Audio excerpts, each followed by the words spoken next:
오늘 설교는 자기 중심성에서 벗어날 때 하나님이 보입니다라는 제목으로 나누도록 하겠습니다. 자기 중심성에서 벗어날 때 하나님이 보입니다입니다.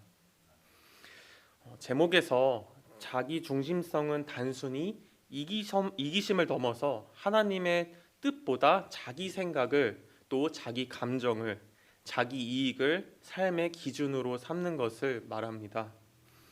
하지만 이 단어를 들으면 일반적으로 자기 자신은 이기적이지 않다고 생각하기 때문에 자기 중심적이라는 말은 우리 자신과 거리가 좀 먼 단어로 느껴집니다. 하지만 사실은 각자의 삶에서 이 자기 중심성은 흔하게 보이는 주제입니다. 몇 가지 예를 말씀드리겠습니다.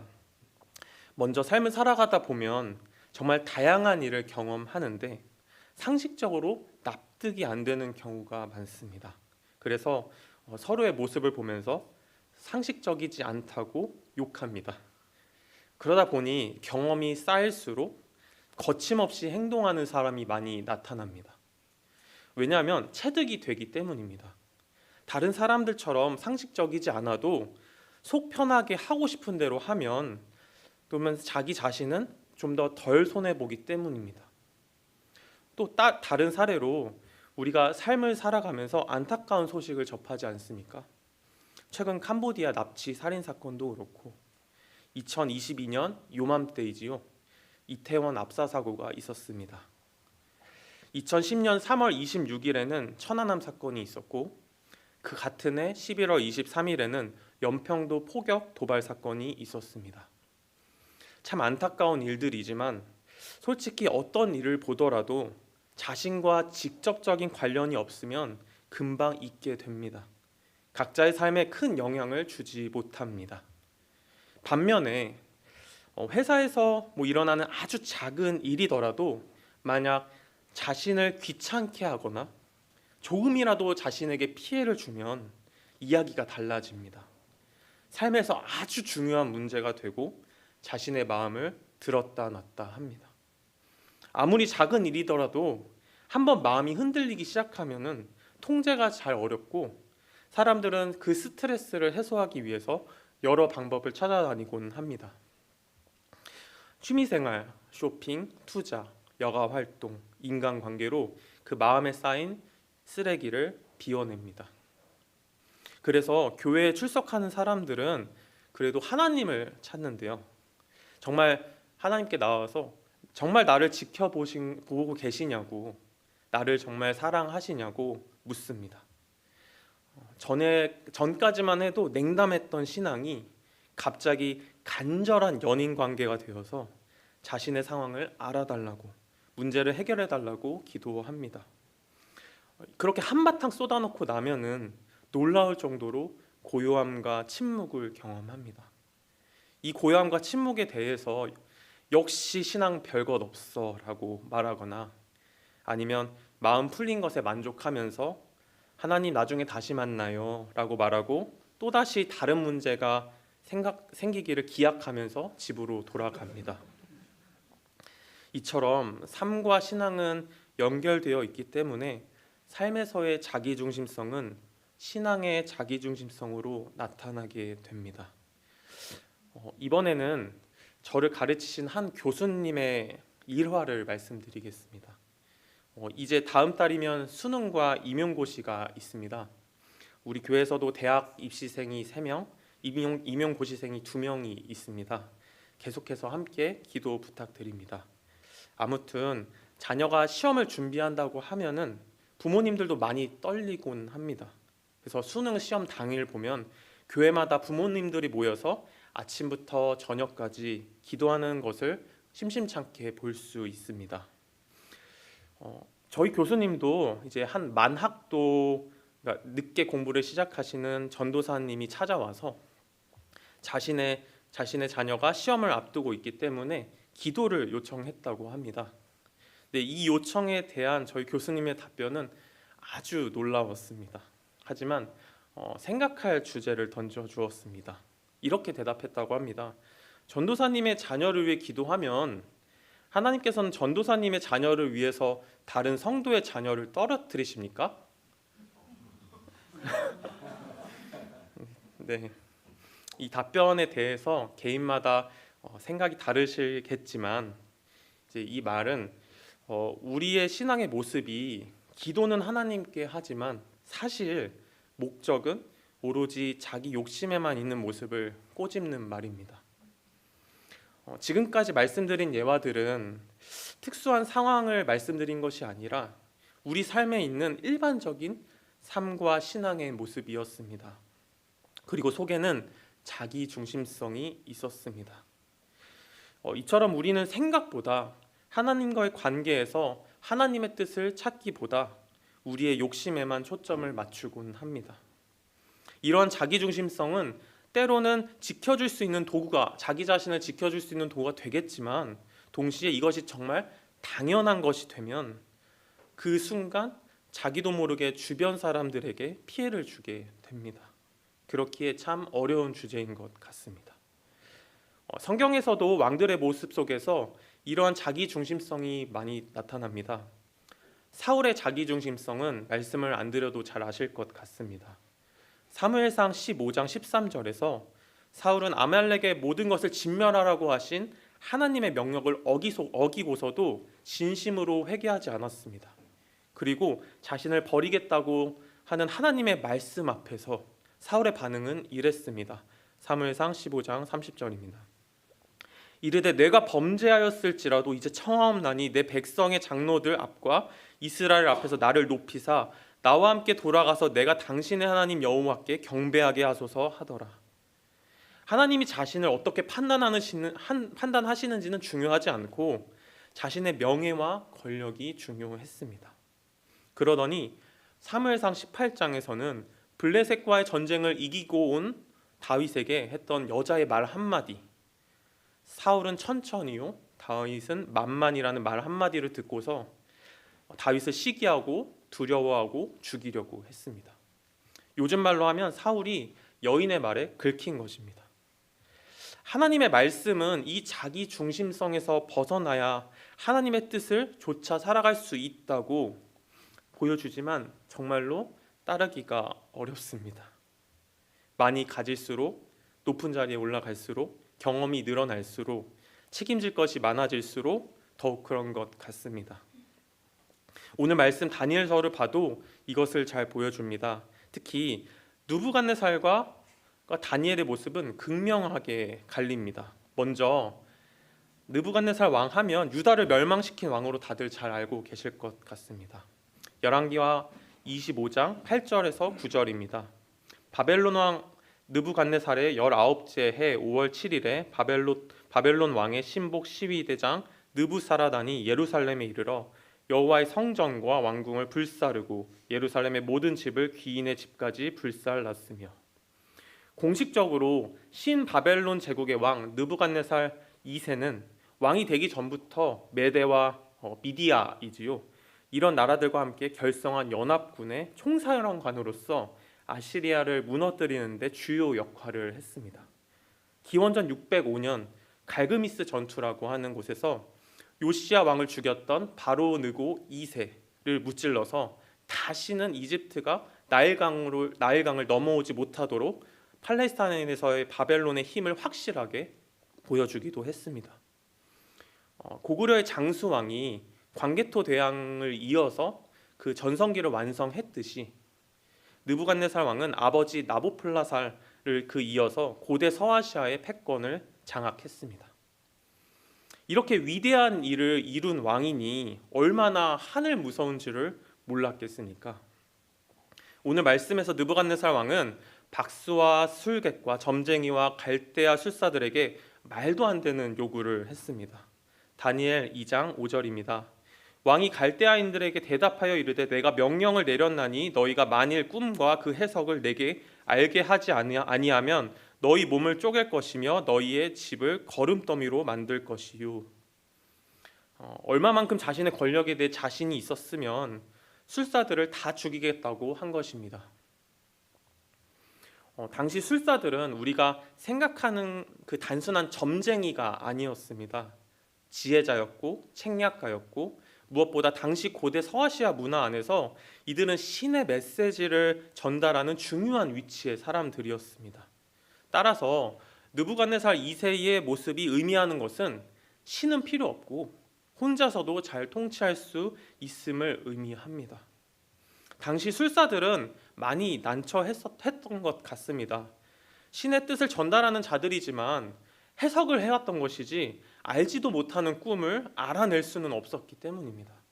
무엇보다 보통 왕들은 신의 뜻을 구하는 자세로 이야기를 하는데 느부갓네살은 신에게 요구를 하면서 신을 시험했기 때문입니다. 다니엘 2장 10절에서 11절입니다. 갈대아인들이 왕 앞에 대답하여 이르되 세상에는 왕의 그 일을 보일 자가 한 사람도 없으므로 어떤 크고 권력 있는 왕이라도 이런 것으로 박수에게나 술객에게나 갈대아인들에게 물은 자가 없었나이다. 왕께서 물으신 것은 어려운 일이라 육체와 함께 살지 아니하는 신들 외에는 왕 앞에 그것을 보일 자가 없나이다 한지라.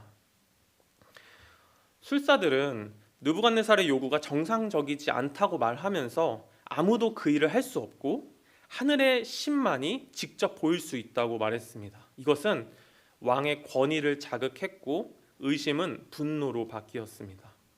회사에서 직장 상사 중에 그런 경우가 있지 않습니까?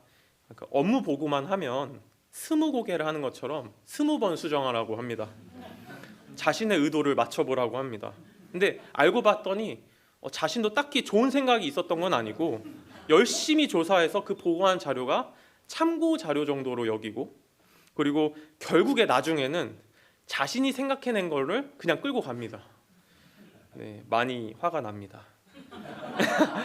꼭 그런 사람들에게 해당되는 건 아니지만 이런 사람들은 강박성 성격 장애와도 연결할 수 있을 것 같습니다.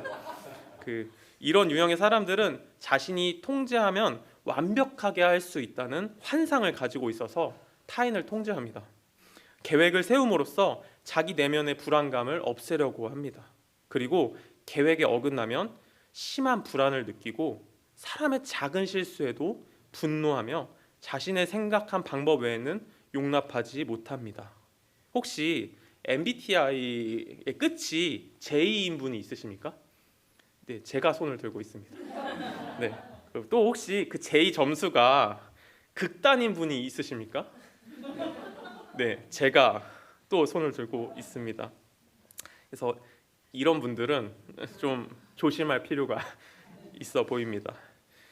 보통은 최소한 자기가 어떻게 비춰지는지 아는 메타 인지가 있어서 조율을 하긴 합니다만 느부갓네살 왕은 절대 권력을 가지고 있었기 때문에 두려울 것이 없었습니다.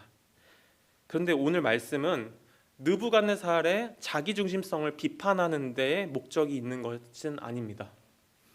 오늘 말씀이 집중하는 것은 먼저는 느부갓네살과 달리 다니엘은 어떤 모습을 보이는지에 집중합니다.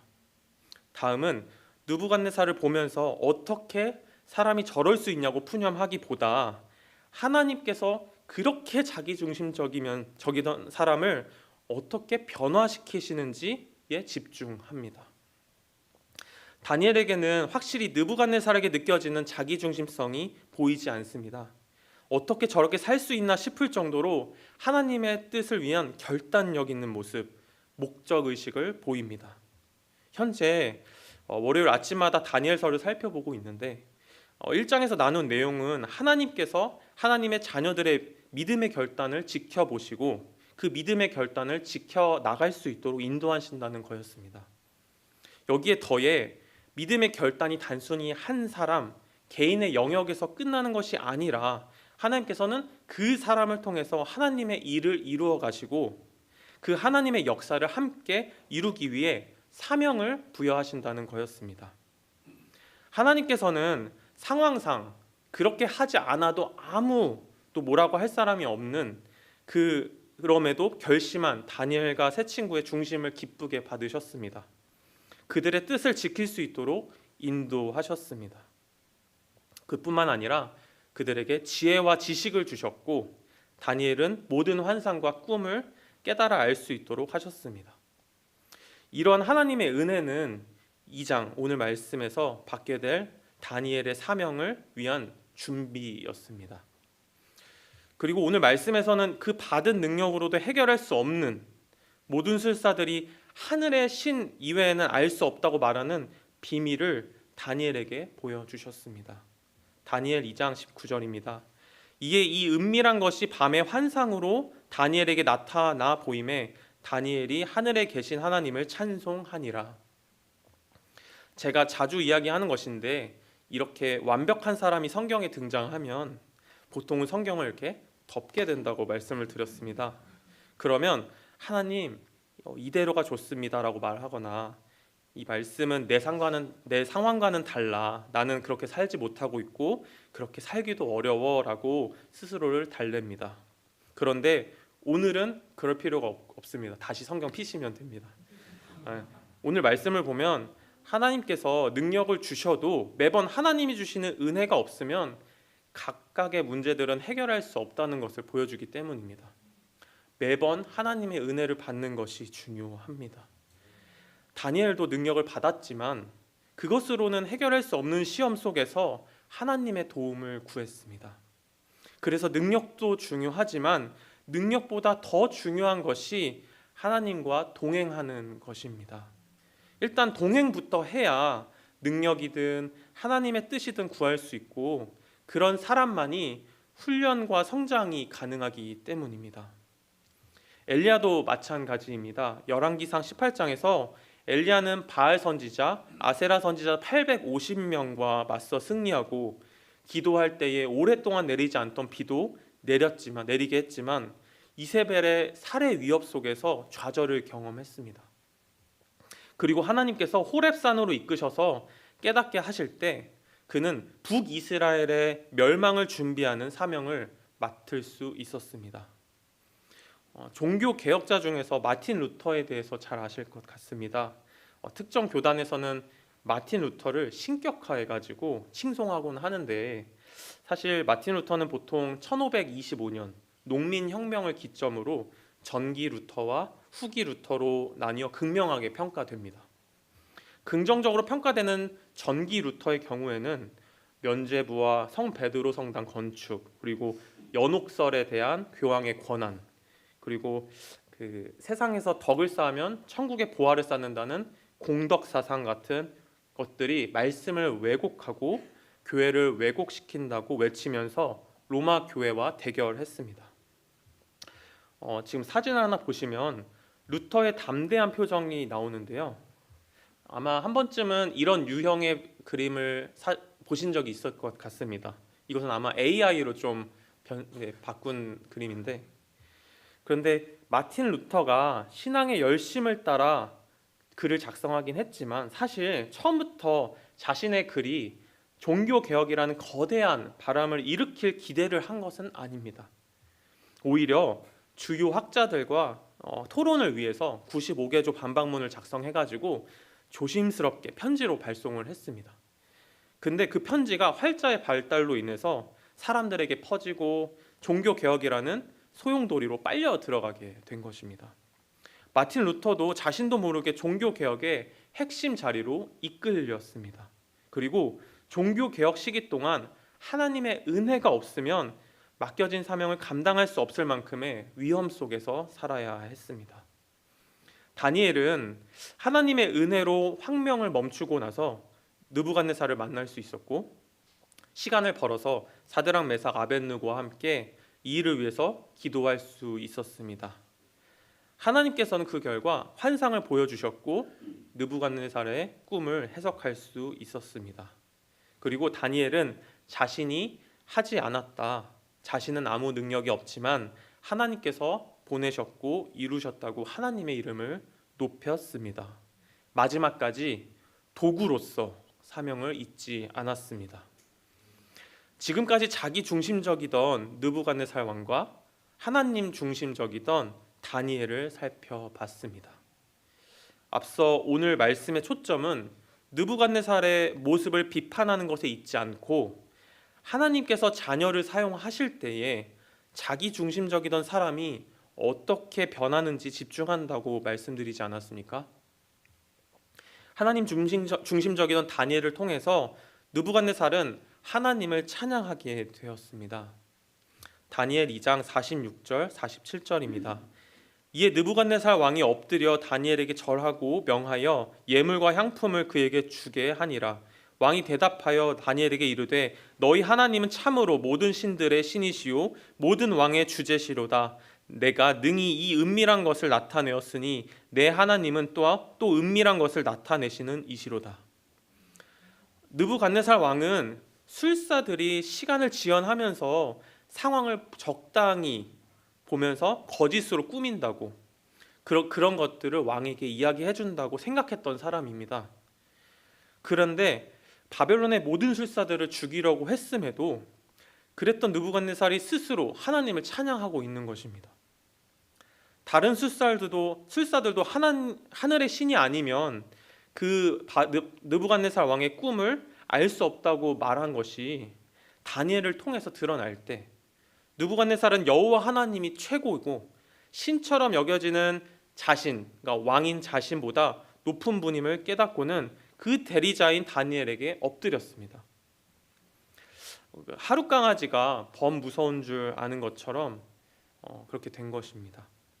자기 자신이 말도 안 되는 요구를 했기 때문에 더욱 하나님을 부정할 수 없었습니다. 그렇게 자기 중심성이 깨지니까 비로소 하나님을 보게 되었습니다. 오늘 말씀은 다니엘 같은 믿음의 사람을 보고서 나는 그렇게 살 수는 없고 하나님 뜻대로 사는 삶이 좀 특수한 것으로 취급하는 우리에게 이렇게 말하는 것 같습니다. 아직 다니엘 볼 때가 아니다. 느부갓네살 봐야 한다. 네, 개인적인 묵상입니다. 네, 느부갓네살은 끝없이 자기중심적이고 자신만을 믿고 살아갔지만 하나님의 역사 앞에서 자기중심성이 무너지고 하나님께 엎드리게 되었습니다. 이것이 우리에게 말하는 바가 무엇입니까? 능력을 받아야 한다? 결심해야 한다? 같이 다양한 적용은 가능하겠습니다. 그런데 느부갓네살처럼 교만한 사람도 하나님이 변화시키셨다면 반대로 하나님께서는 아무것도 할 수 없다고 가만히 있으면서 교만하게 살아가는 우리도 변화시키는 분이라는 것입니다. 아마 오늘 설교를 들으시면서 성도님들께서는 각자의 자기중심성이 떠오르셨을 것 같습니다. 서론에서 자기중심성이 어려운 주제라고 말씀드린 것처럼 생각보다 많은 것을 보고 놀라셨을 것 같습니다. 이 자기중심성은 아주 은밀하고 자연스럽게 우리 안에 뿌리 내리고 성장하는데 저 같은 경우는 말과 행동으로 나타납니다.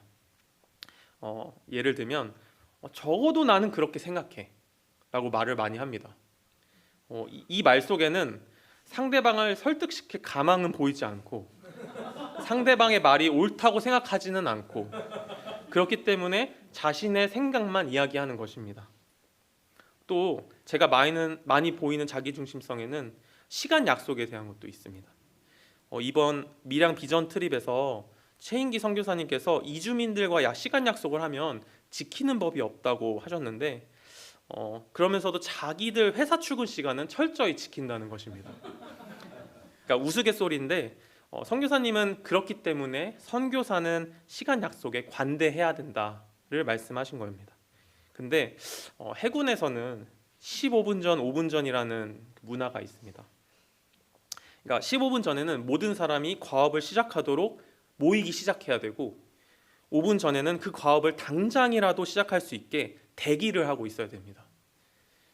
저는 이 문화에 익숙해서 거의 지키는 편입니다. 근데 문제는 해군에서는 5분 전에 준비가 안 돼 있으면 욕을 먹는데 만약 우리 교회에 적용한다고 하면 금요 기도회에 8시 55분까지 안 오면 늦었다고 혼나게 됩니다. 지난주 새벽 기도회 때 제가 늦잠을 자서 35분에 예배가 시작이 됐습니다. 31분에 목사님께서 깨워주셔서 간신히 설교 펑크를 내진 않았는데 하지만 35분은 이미 늦은 시간이었기 때문에 해군이었으면 상당히 오랫동안 괴롭힘을 당했을 것 같습니다. 근데 물론 목사님은 따뜻하게 위로해 주셨습니다. 그런데 제가 이런 문화에 익숙하다고 해서 다른 사람을 15분 전에 오라고 강요하며 부담을 준다면 아무리 좋은 문화라고 해도 상대방을 괴롭게 만들지 않겠습니까? 과거에는 두드러졌고 지금도 조금 남아 있습니다. 이렇게 각자의 자기 중심성을 하나님께서 변화시켜 주신다고 하는데 가만히 손 놓고 있으면 될까요?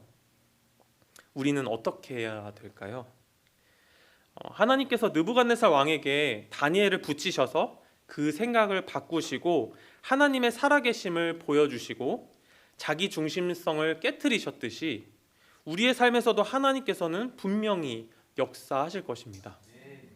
가만히 있으며 스스로 포기했을지라도 하나님은 우리를 포기하지 않기 때문입니다. 물론 추천드리지는 않는 것은 상당히 괴로울 것입니다. 하나님께서 하나님의 백성답게 거룩함, 온전함을 회복시키기 위해서 많은 것들을 경험하게 하시는 것들이 있기 때문에 그렇게 자기 중심성이 깨지기 위해서는 괴로울 수밖에 없기 때문입니다. 그래서 그냥 다니엘과 새 친구처럼 먼저 결심하는 것이 나을 것 같습니다. 저는 오늘 말씀을 통해서 두 가지만 나누고 싶습니다. 먼저는 하나님 안에 머물며 주변에 있는 다니엘을 주목해야 한다는 것이고, 두 번째는 주변에 있는 지체들에게 기도의 손을 내밀어야 한다는 것입니다. 다니엘을 통해 느부갓네살이 하나님의 살아계심을 경험하게 하셨듯이 친구, 교회, 가족, 직장을 통해서 하나님께서 자기 중심성을 깨트리기 위해 보내신 자들이 있는지 주목하고 스스로 돌아봐야 합니다. 특정 사람을 따라 살아야 한다는 것이 아니라 그 사람에게 나타나는 하나님의 역사를 간접적으로 체험할 때에 그 다음 자신도 자기 중심성을 내려놓고 하나님을 볼 수 있기 때문입니다. 자기 중심성 때문에 스스로 말씀을 따라 살지 못하는데 주변 다니엘은 어떻게 보냐고 생각이 드실 수 있을 것 같습니다. 그래서 공동체 지체들에게 기도의 손을 내밀어야 합니다. 교회 목장 모임에서 형식적으로 참여하지 말고 진실하게 나누고 기도를 요청해야 합니다. 그럴 때 자신과 아무 상관없는 사람의 삶 속에서 나타나는 하나님을 듣고서는 하나님이 살아계심을 깨닫게 되고 자신의 삶에서도 인도해 주시기를 소망할 수 있습니다. 그렇게 조금씩 자기 중심성을 내려놓게 될 때에 느부갓네살 왕이 자기 외에는 아무도 못 믿었던 것처럼 못 믿고 술사들을 죽이려고 했지만 반면 다니엘은 혼자서 감당할 수 없기 때문에 새 친구들에게 기도를 요청하지 않았습니까? 왜냐하면 다니엘은 하나님만이 해결하실 수 있음을 믿었기 때문입니다. 다니엘 2장 17절 18절입니다. 이에 다니엘이 자기 집으로 돌아가서 그 친구 하나냐와 미사엘과 아사랴에게 그 일을 알리고 하늘에 계신 하나님이 이 은밀한 일에 대하여 불쌍히 여기사 다니엘과 친구들이 바벨론의 다른 지혜자들과 함께 죽임을 당하지 않게 하시기를 그들로 하여금 구하게 하니라. 앞서 자기 욕심만 가득한 그 기도가 있다고 말씀을 드렸었는데, 동시에 믿음의 사람들은 믿음의 표현을 기도로 합니다. 기도는 하나님을 의지하는 행위이고 자신의 무능력함을 인정하는 것이기 때문입니다. 예수님의 형제 야고보도 서로를 위해 기도하라고 이야기했습니다. 야고보서 5장 15절 16절입니다. 믿음의 기도는 병든 자를 구원하리니 주께서 그를 일으키시리라. 혹시 죄를 범하였을지라도 사하심을 받으리라. 그러므로 너희 죄를 서로 고백하며 병이 낫기를 위하여 서로 기도하라. 의인의 간구는 역사하는 힘이 큼이니라. 아멘. 우리는 매주 목장 모임에서 서로의 기도 제목을 듣고 나누고 있습니다. 누군가는 이런 나눔과 기도가 의미 없고 기도해주지도 않을 거라고 생각할지 모르지만 신앙생활은 절대 혼자 할 수 없습니다. 우리가 연약하기 때문입니다. 함께 진실하게 나누고 함께 기도할 수밖에 없습니다. 그리고 하나님은 그 기도를 반드시 들어주십니다. 말씀을 정리하겠습니다. 우리는 자기중심성 안에서 살아가고 있습니다.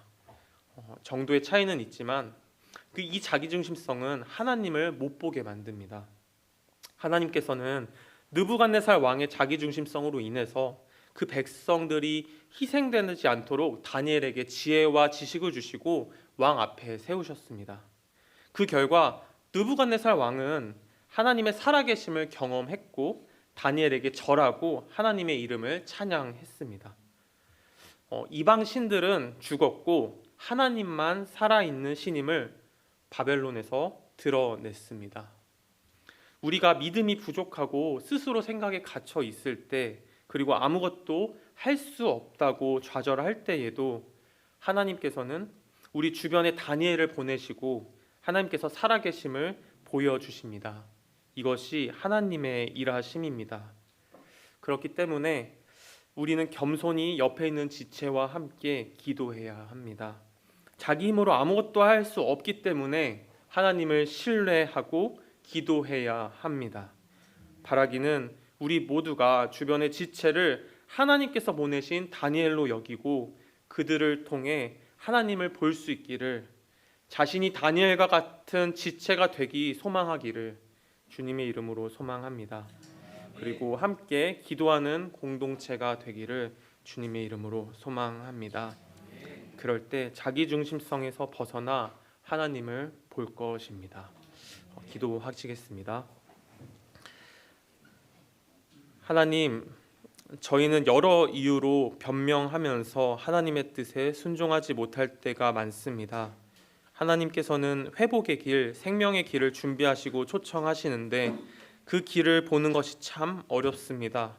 말씀으로 자기 자신을 살피고 겸손하게 아버지께서 부르시는 길로 갈 수 있도록 붙들어 주옵소서. 예수님의 이름으로 기도드립니다.